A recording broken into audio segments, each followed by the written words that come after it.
It was late November 1991, and my folks had bought a house in Lynn Road, Ramsgate, in KwaZulu-Natal, South Africa. And as we were moving into the house, there was a bloke came over the road from his home and welcomed my mother and father to the neighborhood. And I'm not sure exactly where I was at that time. I was probably packing stuff in my bedroom, but I do definitely remember my mom and dad speaking about this man that walked over the road to introduce himself and to welcome us to the neighborhood. And his name was Antoni Brodowicz. Hey guys, welcome to Surfing Stuff. My name is Karl Coates, and this is episode 1 in a new series I've called The Surf Industry. And for the time being, it's going to be the South African surfing industry. In this episode, all I want to do is lay down a foundation for my forthcoming podcast interview with independent surf retailer Antoni Brodowicz. So enjoy this short podcast. It's a bit of background, where I come from, how I fit into the surf industry. Not that means much in the grander scheme of things. However, you might find it interesting, and it'll be after listening to this and then stepping into the interview with Antoni Brodowicz, you might get a full of sense of things, if I can say it like that. Right. So I've been involved in the surf industry in 3 different areas. Firstly, retail, which I'm going to talk about. That's the main thrust of this podcast. So it was retail. I've also been involved in surfboard manufacturing, shaping surfboards, doing board repairs. I've been involved in that side. And I've also been involved in surf coaching. Let me actually just dig a little bit deep into the surf coaching and explain it a bit better. Surf instructing. So basically, if you came to me and said, Karl, I want to learn to surf, I have an ISA level 1 coaching diploma, if you want to call it, or certificate. I'm not sure what the correct wording is, but I have the knowledge and the skill set to take you surfing and your children surfing, or not take you surfing, but push you into your first foamies and get you standing on a surfboard.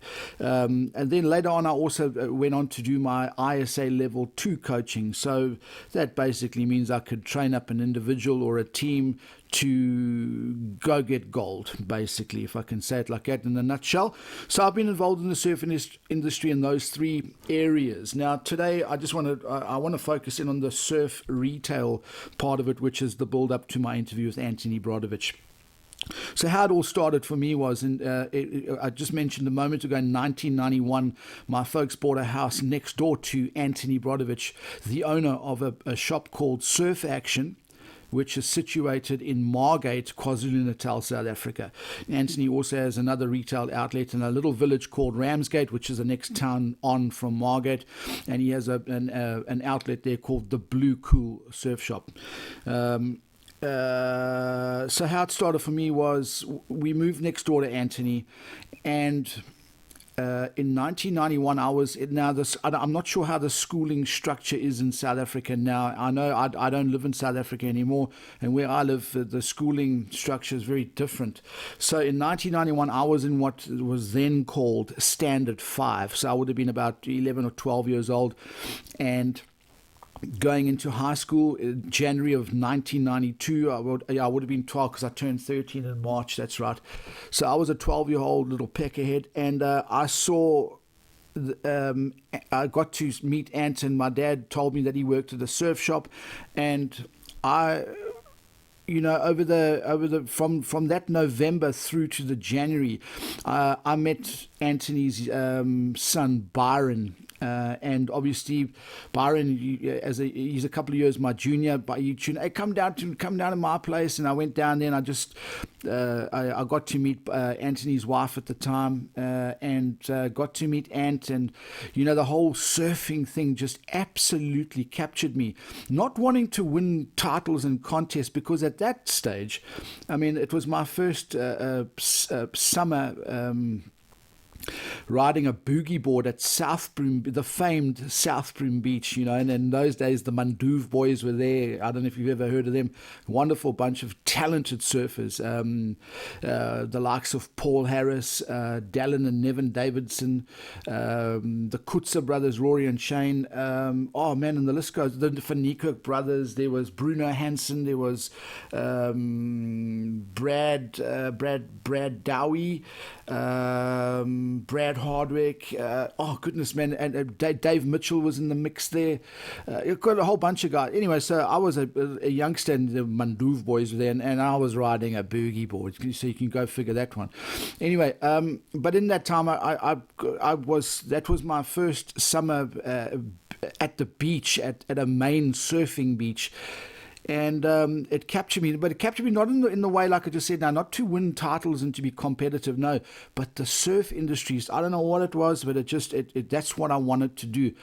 And my dad took me down to the surf shop to Surf Action. It would have been in the December time, and to ask Antoni if I could start working to do like a weekend job.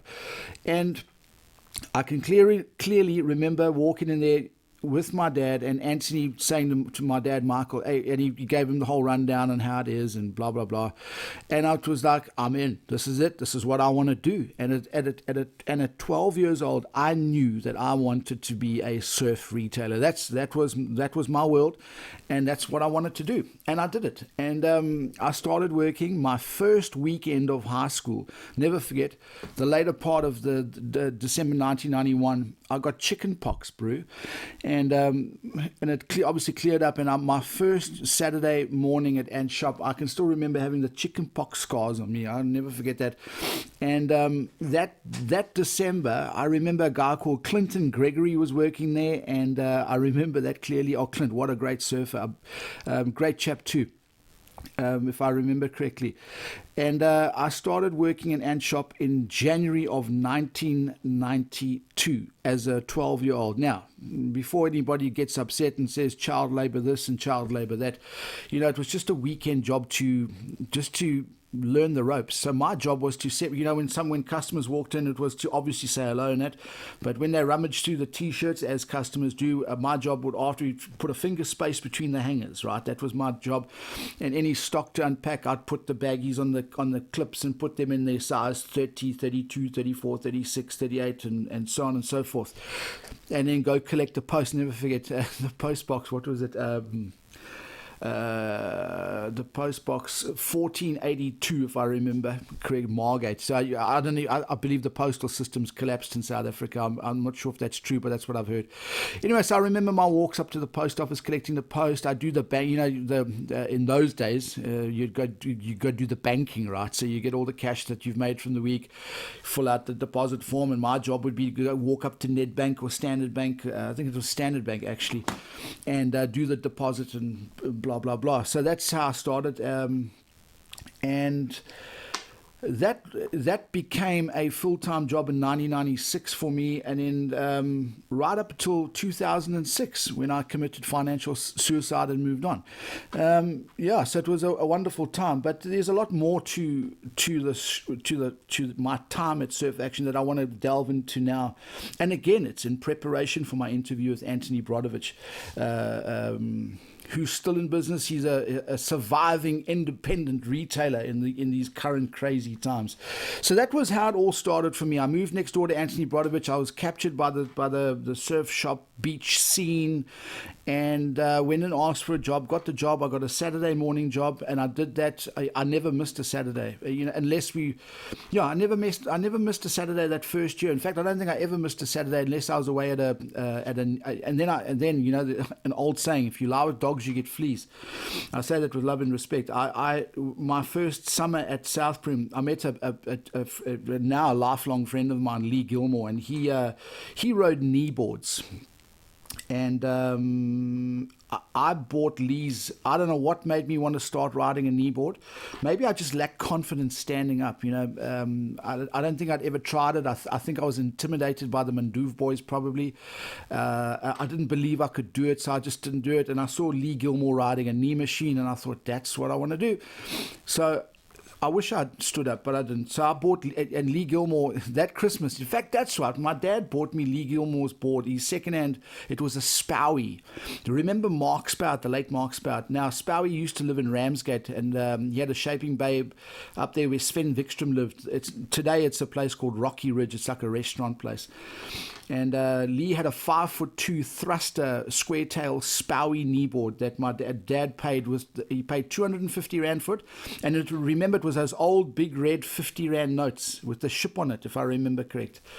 Those old ones. Hey man, I just talking about that now brings back those memories. So yeah, I bought a kneeboard, and I became a kneeboarder. So I might have gone. Getting back to me working every Saturday morning, if I wasn't away at a kneeboard contest, for example, the SA Champs or something, I was at Ant Shop all the time. And I grew to love it, and got to meet some great characters, which leads me to my next point here is. In my, I started, and by the way, in those days, my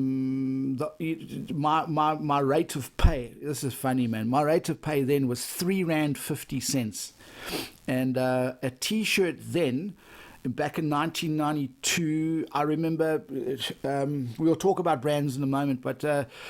Gotcha, the G-Star from Gotcha had just been launched, and I remember buying. And there was also M.C.D, was huge at the time. I remember buying a mustard M.C.D T-shirt. It was like 89 Rand 95 cents. And we got the staff discount. I remember that's my first paycheck, bought me a shirt. Blah, blah, blah. Well, my mom had to pay a little bit in, I think. But, yeah. So in my early days there, some of the agents I met, I can't remember them all. But, hey, man, I remember... Oh, let me just try to think about this. Agents that I met. The first bloke that comes to mind was Alwyn van Breda. He was involved with Gotcha Sportswear. If I recall, it was with Gotcha Sportswear stroke M.C.D, which, if I look back, those labels were huge, huge. And then, so there was Alwyn with Gotcha M.C.D. Alwyn later became the Quicksilver rep for KZN and other labels too, but Quicksilver stands out in my mind. I've been thinking about this for this podcast for a while, and I'm just trying to remember who sold what, and I think Alwyn started Gotcha MC, moved on to Quicksilver. Then there was Grant Baker, aka Twiggy, the 3 times world big wave champion. Now I remember Twiggy in the early 1990s, before he was anything. I remember him walking into the shop, and I mean, you must understand, I was a lighty, a little peckerhead who knew nothing about anything, about nothing. So this bloke walks in the shop. I thought the guy was like a ragamuffin, bro. The oak walks in with this long blonde hair halfway down his back, and he's like a Twiggy, skinny oak, and I just came, geez, like, bro, who's this guy? I thought it was actually quite cool, that 1990s grungy type of look. Anyway, it turned out it was Grant Baker, who in those days was selling, he was the KZN Billabong rep, and Oakley representative, if I remember correct. And that was before Twiggy was anything in the whole competitive arena. So I remember that quite clearly. I also remember an old gentleman. I'm not sure if he's alive. If he is, Harry Bold, if you're listening to this, greetings. It's been many years. Anyway, so there was Harry Bold with Island Style. I remember that. I remember Warren Waring coming down to the shop once or twice, and Tommy Lawson was in the mix there too. That's how I got to meet Tommy Lawson. And another very competitive bodyboarder by the name of Dean Seppings. I remember Dino being one of the agents coming to see us for Island Style. And Dean and all the people I'm speaking might have had other agencies too, but these are the ones I can recall. And then Mike Lamont, he was had the surf shop in town. When I say town, in Deban, and he had Rip Curl in those days. I remember that. And then I remember Raymond Robinson. Goodness gracious me, Raymond he was doing. Was it Instinct? And rusty surfboards at a point. I clearly remember Ray Robinson. I remember Mark Fezler, O'Neill, Alfezi. I actually saw Mark Fezler in down at in Kingsbridge in South Devon, England, about 5 or so years ago when I was working for the Bantam Surfing Academy. Mark Alfezi, a great guy, man. I believe he's still got surf shops in a surf shop, I think it is, or two in Scottborough. Anyway, I also recall in my early days at Surf Action working for Ant and learning the ropes. In those days, there was a footwear label called Bio Tribe. Do you remember Bio Tribe? Yeah, man, we had this tree in our shop where we hung the Bio Tribe flip flops, and those things, oh my goodness, those were like those were a big thing, man. And it was John Mark Tosti who headed that whole program up. John Mark, I'd love to get him on the podcast sometime soon. JM, I see on social media that he's got a shop called Surf HQ in Durban, and I always love looking at the posts there, and it's great to see JM still very involved in the surf industry. I think that's fantastic. So that's kind of the people I remember from the 1990s into the early 2000s. Now let's brands. I touched on it very briefly now. Brands. Gotcha. When I started out, Gotcha Sportswear was huge. Instinct was still around, Stinkies, and then there was M.C.D. was a big deal. Quicksilver in South Africa at the time was just kind of starting out. It was in the very early days that Rip Curl was around. I remember Bad Boy Club. That was JM once again. The Surf, that was there. Billabong was there. I remember Billabong. Frontline wetsuits. Do you remember Frontline? Gary Kosh Frontline wetsuits. We used to stock those. That was a huge thing in the surf industry. And goodness, Stussy. Do you remember Hey, I remember the Afrikaans folk, and I say this with love and respect. The Afrikaans folk used to rock up there in the seasons. Ek soek 'n Stussy t-shirt, please. And Billabong was, excuse me, sir, ek wil Billabong BSc. Hey, bro, we used to laugh. It was funny. Anyway, do you know what? I have a bit of a laugh about the Afrikaans folks, but over the years working for Ant, there was quite a few Afrikaans families that supported Ant Shop in the seasons, and you know what? It became a really cool thing over the years when those returning customers came back. You built up good relationships with them. To the point that. It was special, I don't want to say that we went and had bras and beers together, but if you saw them out in those days, there was a nightclub called Backline Sports Bar. Well, Backline started in September of 1994, so that was in my early days. Obviously, I was too young to drink in it, but as the 90s progressed, you'd see those customers out, and they'll buy you a beer, and it was a really special thing working in the surf shop and meeting these people. And also another thing too, a bit of a sideline, working in the surf shop, I got to meet a lot of the guys that came down to surf. Antoni knows a lot of people, and they used to rock up, and that's how I got to meet a lot of the surf industry characters, was working in Ant Shop, meeting them through Antoni. And it was I look back now, and it was wonderful. And there was a couple of families, my off time at the stores, I would go, my local break was Southprim, and I got to meet a few families. The Sharrock family is one of them.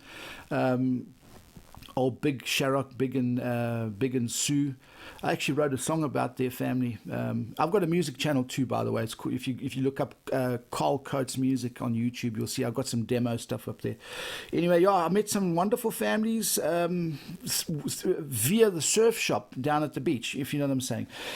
And so getting back to the brands, when I interview Antoni, you will hear a lot more about the brands and what's happened, but we'll leave that for that interview.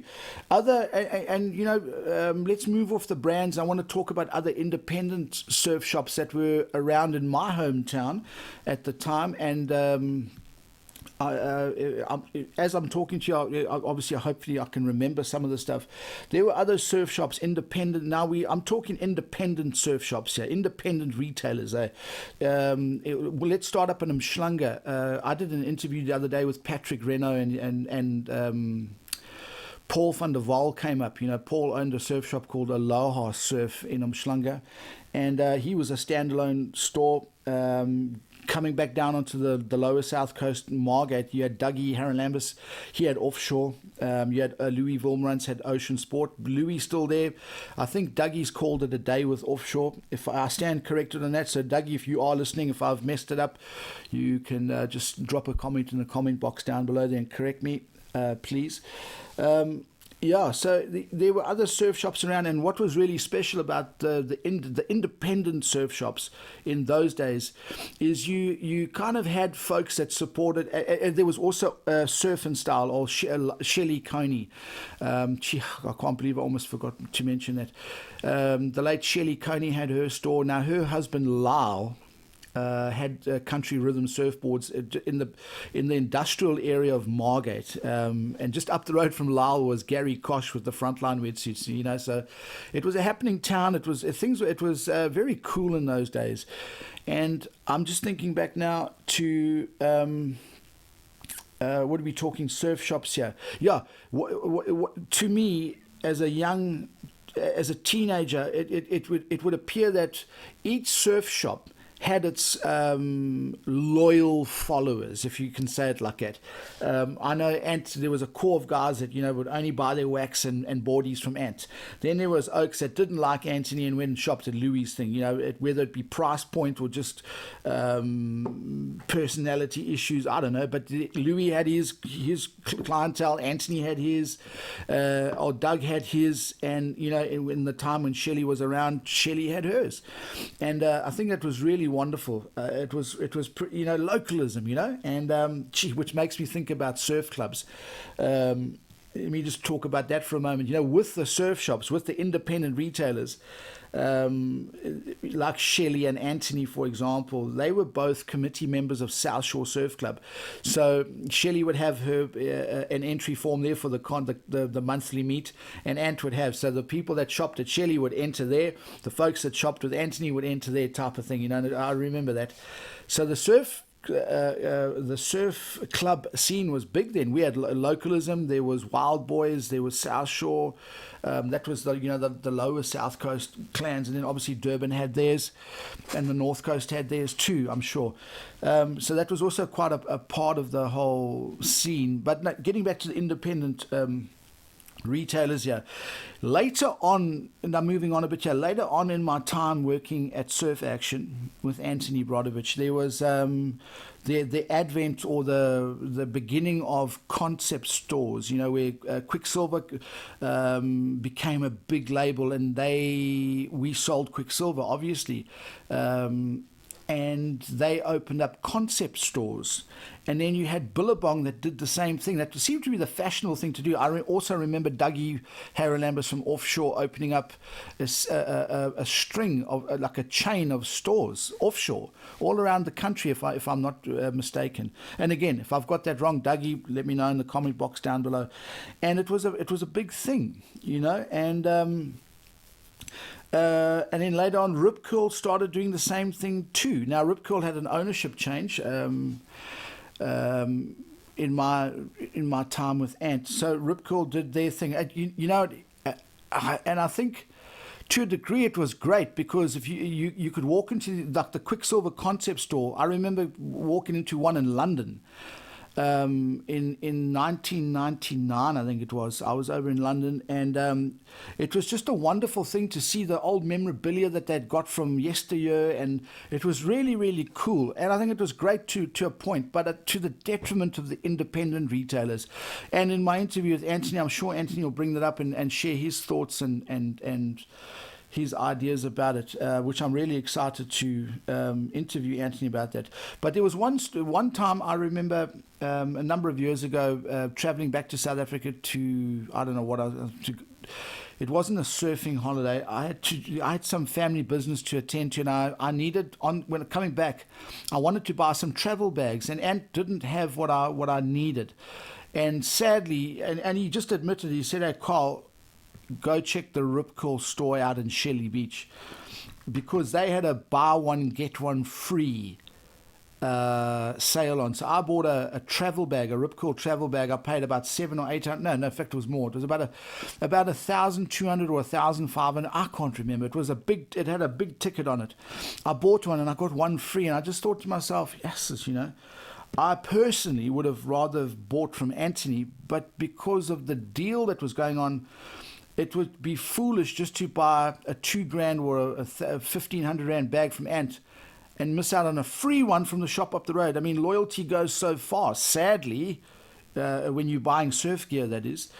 So I think that really hurt Antoni, in my own subjective opinion, financially. And also, I worked for Ant for many years, and there I was buying from a concept store, which has just got a manager. There's no real connection between owner and customer. Yeah, there is to a degree, sure, but it's not the same. You get what I'm saying? That hands-on approach that Louis got, that Antoni's got, that Shelley had, is very special. It is. When you're dealing with the owner of the store, there's just something unique about that. It's like, for example, there's a leather shop down in Ramsgate. It's called Skumba Crafts. They do leather bags and sandals and boots. You walk in there, I think, if I remember the guy's name, the owner's name's Brian. You walk in there, and Brian, he briefs you before you walk in the shop. He lays the rules down. It's actually fantastic how he approaches and deals with the care of his shop, because it's a small shop and things get busy sometimes. And he's hands-on, and that's the key, hands-on. Now, that opens up a whole other topic that's not my intention to cover today. But the hands-on thing with the independent retailers is awesome. Now, I do know that the independent retailers, they do hire staff that man their stores so that the owner can free himself up and do other things. I get that and I understand it. But in the early days when I worked for Ant was there all the time. Buys 1 week or 1.5 week holiday in January after the peak season, when he used to go down the coast to Coffee Bay and that. But the birth of concept stores was great, but I think it was to the detriment of surfing. The independent. I hope I'm wording this correctly. The independent surf culture. Independent surf retail culture and all the goodness that was about that. Anyway, I'm sure Antoni will cover a lot more about that. And then also with the birth of concept stores, a lot of the retailers, Antoni, who I work for, it was a common thing back then.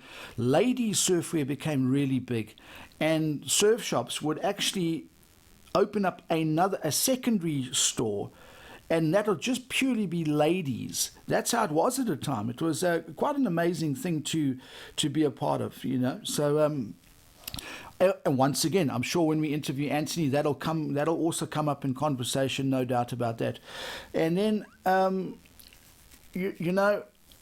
I just remember looking back at the 1990s and early 2000s before I left surf retail.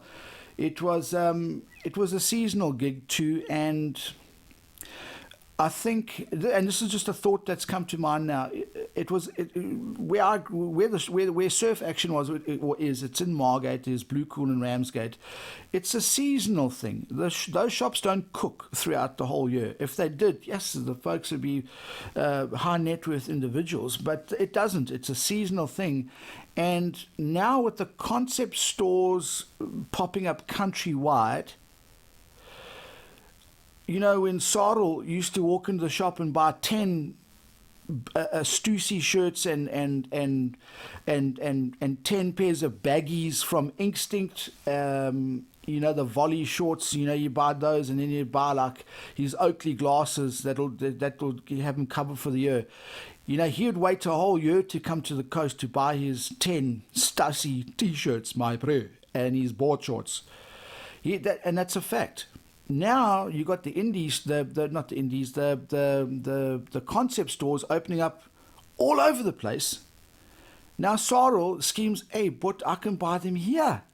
which is great for sorrel, but then the oaks on the coast lose out, if you know what I'm saying. So, yeah, I think that in my interview with Antoni, I'll certainly bring that up and hear Antoni's thoughts on it. But yeah, it was that's what happened, and I've not been in surf retail now since 2006, so it's been many, many years, coming up for 20 years in 2 years' time. 18 years I haven't been in the game, so I don't know all the ins and outs of it now, but it was a wonderful, the 90s and early 2000s to me was it was a time of learning for me. I got to see what surf retail was by one of the best retailers in South Africa, Antoni Brodowicz. What a wonderful guy to learn the art of retailing from. And yeah, and I remember when the phone used to go. This, you know, in the early 1990s, cell phones were very new, so you wanted to get hold of Ant to do a phone-in entry for the surf contest, or to phone him up and ask him, hey, what's the surf doing, or what sales on. You'd phone 73604 would be his number. You know, it was still is the shop number, and whoever picked up the blower was like, from if I picked up the phone, I go, Surf Action, good day, Carl speaking, can I help you? And then you would say, oh yeah, I'm looking for Antoni. And Antoni will come on, hello Antoni, yep, hello, and you know, oh, I remember those. Now that I'm speaking about it, it's just like, wow, it was a special time. Anyway, I'm going to end off this short podcast here by saying this little bit of time, just introducing myself to you, being a former independent or team of an independent surf retailer. I just wanted to share this to kind of lay the foundation for my interview with Antoni Brodowicz. Antoni's been in the game, been an independent surf retailer since March 1987. So he's been in the game a long time. He knows all the players. He knows he's got the T-shirt. He's been around and he's still around, which is the most amazing thing. And yeah, so I just wanted to just introduce myself, Karl Coates, your host, how I kind of fitted into the industry. I'm no longer involved in the surf industry. Just from my geographic location where I live, there's no waves around me. So my contribution to surfing now is a podcast at the moment. Yeah, you're listening to it right now, Surfing Stuff's podcast. And by the way, we're doing a series called Great Surfing Characters. We actually interviewed Antoni not too long ago. There'll be the link for that will pop up at the end of this video here. You can click on that and give that a watch. We also interviewed Patrick Renner. I've interviewed Llewellyn Whittaker. That episode's about a drop. And my forthcoming one with Durban surf lifeguard surfer, absolute waterman, Mike Mapson. I've got an interview with Mags coming up soon. That is one you want to listen to. Mags is going to be talking to us about the beginning of toe surfing in Durban. And if you're interested in that, you need to listen to that podcast. I'm actually sitting down with Mags this Thursday, which will be the 9th of May. We'll do the interview. He's amped, I'm amped. It's going to be great. Anyway, so I trust you've enjoyed the short time of me explaining to you who I am, how I fit in, and letting this be a foundation or a springboard into my interview with Antoni Brodowicz, where he's going to open up about the surf industry because he's been around a long time. He's got a lot of good things to say. I'm sure he's got a lot of negative. When I say negative, a lot of things that. A lot of change that's not been for the good, I'm sure he's going to bring up. But then again, let's listen to what Ant's got to say. That interview will be out by hopefully the end of the month, and you can be notified here on YouTube if you subscribe and press the bell so you can be notified. I also advertise the what do you call it, the interviews on my Instagram account. Please also if you're on Instagram, look for Surfing Stuff. Subscribe, become a follower, and I put the notices up when stuff's about to drop. Anyway, folks, thank you for listening today. Wherever you are in the world, I hope you have a fantastic day, and it's been a pleasure dropping this first episode of the surf industry, and it's obviously South African based for the meantime. And perhaps in time to come, we can get John Mark Tosti on here. We can get Paul van der Waal. I'd love to interview those guys. Dion Bosman, he's been in the industry a long time. Wayne Monk down in is it East London? Love to hear from Wayne. Maybe even Sharon Clark and speak about the Billabong stuff. Yeah, we'll see. We'll see where this all goes. Anyway, you have a fantastic day. Take care. Cheers.